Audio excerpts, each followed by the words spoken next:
आज हम देखते हैं इतिहास क्लास 8 की अध्याय 3 ग्रामीण जीवन और समाज के चैप्टर से कुछ मुख्य बिंदु।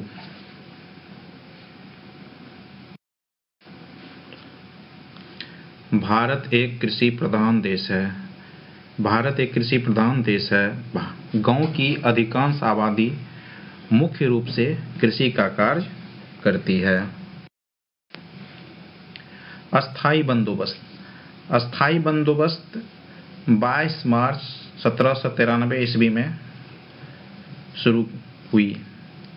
ये एक प्रकार की जमींदारी व्यवस्था थी। लॉर्ड कॉर्नवालिस के शासन में यह आया था। बिहार में अस्थायी बंदोबस्त लागू था।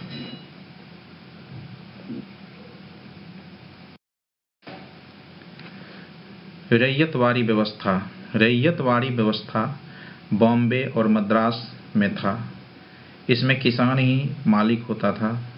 इसके जनक थे थॉमस मुनरो, जो कि मद्रास के गवर्नर थे 1820 से 27 तक। सबसे पहले 1792 ईस्वी में मद्रास के 12 महल जिले में रैयतवाड़ी व्यवस्था शुरू हुआ।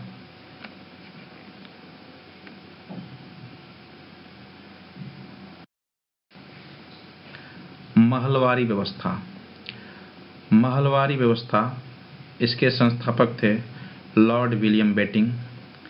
इस व्यवस्था के अंतर्गत गांव के मुखिया के साथ सरकार का लगान वसूली का समझौता होता था।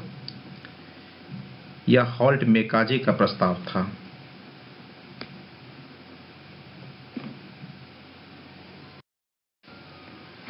महाल पंजाब, हरियाणा, उत्तर प्रदेश के इलाके में बड़े गांव या कुछ ही गांव के समूह को महाल कहते थे।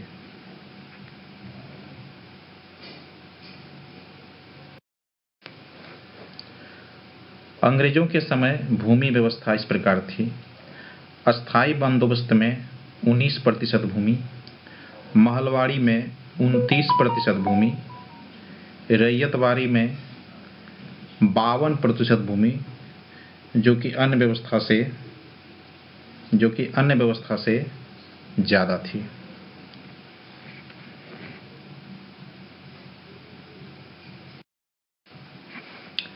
प्रिंसिपल्स ऑफ पॉलिटिकल इकोनॉमी प्रकाशित हुआ था 1821 ईस्वी में। प्रिंसिपल्स ऑफ पॉलिटिकल इकोनॉमी लिखा जॉन स्टुअर्ट मिल ने।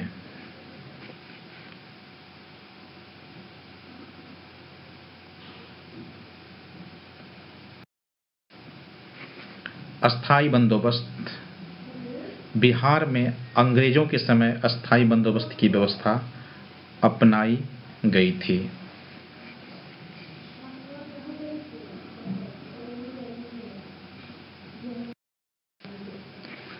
दक्कन विद्रोह 1875 ईस्वी में महाराष्ट्र के पूना और अहमदनगर जिला, इन क्षेत्रों में रैयतवाड़ी व्यवस्था लागू थी।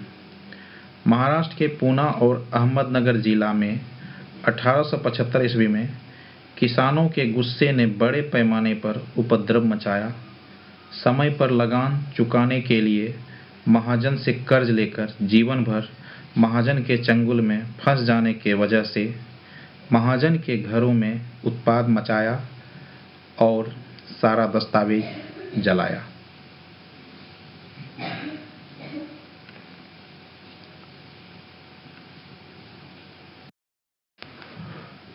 नील दर्पण 1860 ईस्वी में बिना किसी लेखक के नाम का छपा, क्योंकि लेखक अंग्रेजी सरकार के निशाने पर न आए।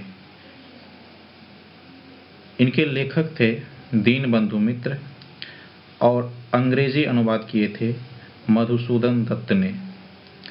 इस नाटक में किसानों की असली दुर्दशा सामने निकल कर आई। इस नाटक के पात्र थे नील किसान गुलक चौधरी।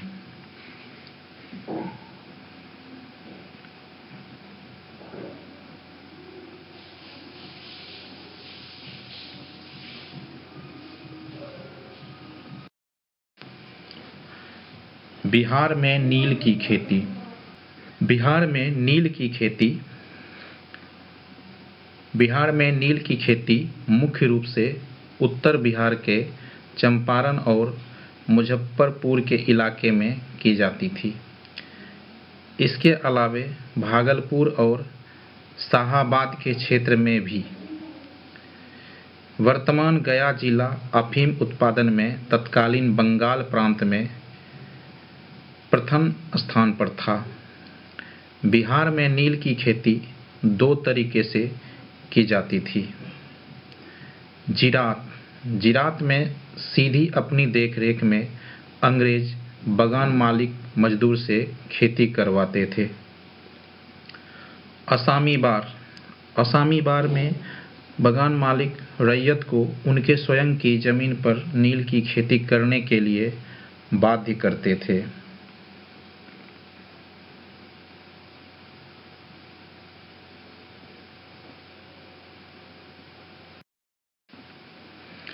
तीन कठिया प्रणाली चंपारण में प्रचलित था।